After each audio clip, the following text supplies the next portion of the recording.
আর হাতে গোনা কয়েকটা দিন বিধানসভা ভোটের কাউন্টডাউন শুরু হয়ে গেছে। বিধানসভা ভোটের দিনক্ষণ যত এগিয়ে আসছে ততই উত্তপ্ত হয়ে উঠছে বাংলার পরিস্থিতি। নির্বাচনে যাতে কোথাও কোনো জিহাদি কার্যকলাপ অপ্রীতিকর ঘটনা না ঘটে সে কারণে জিহাদি দমনের বুলেট প্রুফ গাড়ি এসে পৌঁছেছে। কড়া কেন্দ্রীয় বাহিনীর প্রহরায় চলছে ক্রিটিক্যাল সিচুয়েশন রেসপন্স ভেহিকেল। আর তা নিয়ে নতুন করে প্রশ্ন দানা বেঁধেছে। এমন কি হলো যে কারণে জিহাদি দমনের বুলেট প্রুফ গাড়ি আনতে হলো? তাহলে ভোটের সময় কোনো নাশকতা ঘটানোর সম্ভাবনা বা নাশকতা ঘটার সম্ভাবনা রয়েছে কি? ভোটের আবহে বাড়তি নিরাপত্তা জোরদার করতে মালদায় পৌঁছালো কেন্দ্রীয় বাহিনীর বিশেষ বুলেট প্রুফ গাড়ি। মালদা শহরে ডিএসএ ময়দানে আসে মিডিয়াম বুলেট প্রুফ ভেহিকেল বা MBPV নামের এই গাড়ি, যা আনা হয়েছে জম্মু কাশ্মীর থেকে। অশান্তিকর পরিস্থিতি তৈরি হলে এই গাড়িতে করেই এলাকায় অভিযান চালাবে কেন্দ্রীয় বাহিনীর জওয়ানরা। সাম্প্রতিক সময়ে আমরা দেখতে পাচ্ছি যে এসআইআরকে কেন্দ্র করে মালদা জেলার বিভিন্ন এলাকায় একেবারে উত্তেজনা ছড়িয়ে পড়েছে। বিশেষ করে মোথাবাড়ি সুজাপুরের ঘটনা এবং সেই বিক্ষোভের জেরে পরিস্থিতি অশান্ত হয়। এর মধ্যে কালিয়াচক ২ নম্বর ব্লক দপ্তরের ৭ জন জুডিশিয়াল অফিসারকে আটকে রাখার অভিযোগ ঘিরে পরিস্থিতির চরমে পৌঁছায়। পরে পুলিশ আর কেন্দ্রীয় বাহিনীর যৌথ অভিযানে তাদেরকে উদ্ধার করা হয়। অভিযানের সময় হামলা এবং রাস্তা অবরোধের ঘটনা সামনে আসে। এই ঘটনার পর প্রশাসন এবং নির্বাচন কমিশন কড়া পদক্ষেপ গ্রহণ করে এবং তদন্তভার দেওয়া হয় NIA-কে। এই প্রেক্ষিতে মালদায় মোতায়েন করা হয়েছে এই বিশেষ গাড়ি। প্রশাসনের মতে এর ফলে জেলার নিরাপত্তা আরও মজবুত হবে। গোটা বিষয়টা নিয়ে আমার কলিগ মিল্টন পাল তার রিপোর্টে কি তুলে ধরছে দেখাবো। ইতিমধ্যে মালদার এসআইআর নিয়ে মালদার রাজপথে প্রোটেস্ট চলছে, অর্থাৎ প্রতিবাদ চলছে। আর এই প্রতিবাদের মধ্যে আমরা দেখতে পেয়েছি মালদার কালিয়াচকের একাধিক এলাকাতে পথে টায়ার জ্বালিয়ে বিক্ষোভ করতে দেখা গিয়েছে। পাশাপাশি আমরা দেখতে পেয়েছি যে দুর্গাপুর কেন্দ্রের যে যিনি বিধায়ক প্রার্থী হয়েছেন এবার সাবিনা ইয়াসমিন, তিনিও এবার কালিয়াচক ১ নম্বর ব্লকে তিনি প্রোটেস্ট করেছেন। এরপরে একের পর এক কালিয়াচকের জায়গা জ্বলে উঠেছে।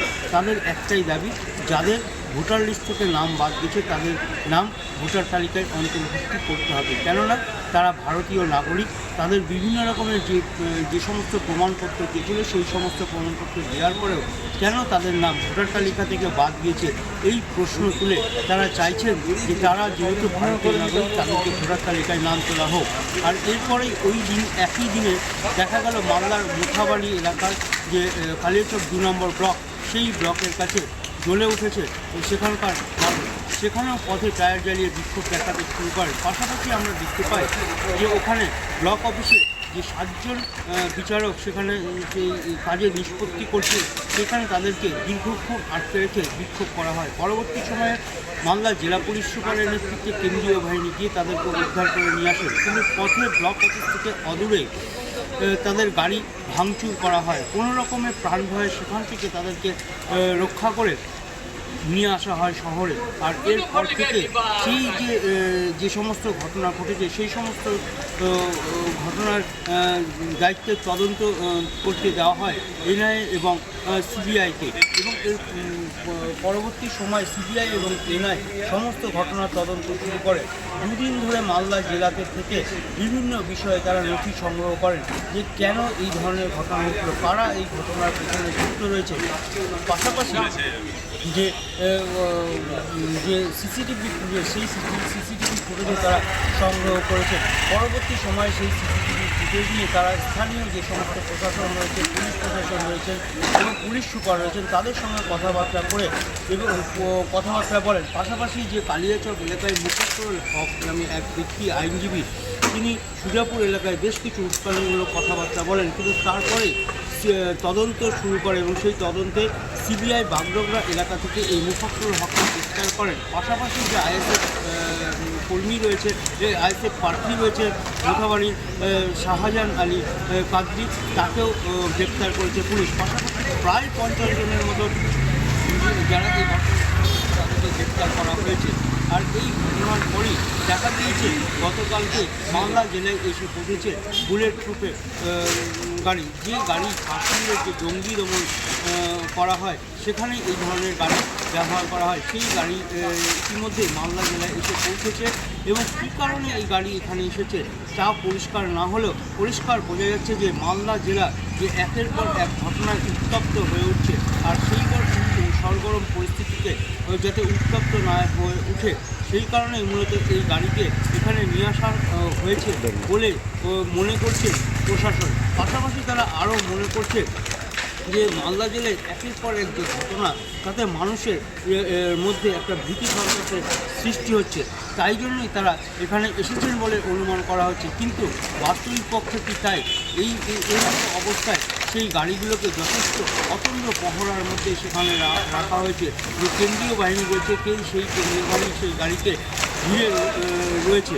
তবে এখনও পর্যন্ত যেটা জানা গিয়েছে যে ধৃত ব্যক্তিরা রয়েছে তাদেরকে ইতিমধ্যেই এনআইএ তাদের হেফাজতে নেবে এবং তদন্ত করবে কে এই ঘটনার পিছনে রয়েছে, কেনই বা তারা এই ধরনের ঘটনা ঘটালো, বা অন্যান্য যে সমস্ত নথি নিয়েছে সেই সমস্ত নথি নিয়েও তারা তদন্ত শুরু করেছে। স্বাভাবিকভাবে এই যে ভোটের আবহ চলছে, এই আবহের মধ্যে কীভাবে কেন এই ধরনের বুলেট প্রুফ গাড়ি যেটা হচ্ছে এখানে নিয়ে আসা হয়েছে, মালদা জেলায় নিয়ে আসা হয়েছে এবং মালদা জেলাতে রাখা হয়েছে, সেটা নিয়েও যেমন সাধারণ মানুষের মধ্যে প্রশ্ন রয়েছে, পাশাপাশি যে পুলিশ প্রশাসন বা সাধারণ প্রশাসন রয়েছে তারা এর সদুত্তর না দিতে পারলেও মনে করা হচ্ছে এই ধরনের ঘটনা যাতে এখানে আর না ঘটে সেই ঘটনা না ঘটানোর জন্য এবং যে গাড়িগুলোকে এখানে রাখা হয়েছে সেই গাড়ির মধ্যে এই কাজেই ব্যবহার করা হবে বলে মনে করা হচ্ছে।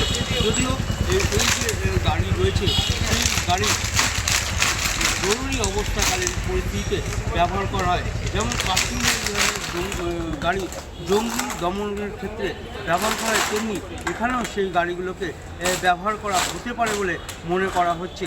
স্বাভাবিকভাবে এই গাড়ি এসে পৌঁছাতে যেমন সাধারণ মানুষের মধ্যে একটা জানার আগ্রহ বেড়েছে, তেমনি বারবার এখানকার সাধারণ মানুষ এই গাড়ি দেখার জন্য উৎসুক হয়ে সেখানে যাচ্ছেন। যদিও কেন্দ্রীয় বাহিনীর যে সমস্ত কর্মীরা রয়েছেন তারা সেই গাড়িকে ঘিরে রেখেছে, তবে প্রশাসনের পক্ষ থেকে স্পষ্ট কোনো বার্তা না পাওয়া গেলেও মনে করা হচ্ছে এই গাড়ি মূলত মালদা জেলায় যে ভোটের সময়ে বা ভোটের আবহে যে উত্তপ্ত পরিস্থিতি হয়ে উঠতে পারে তাকেই শান্ত করার জন্য মূলত এই গাড়িগুলোকে ব্যবহার করা হতে পারে বলে মনে করা হচ্ছে।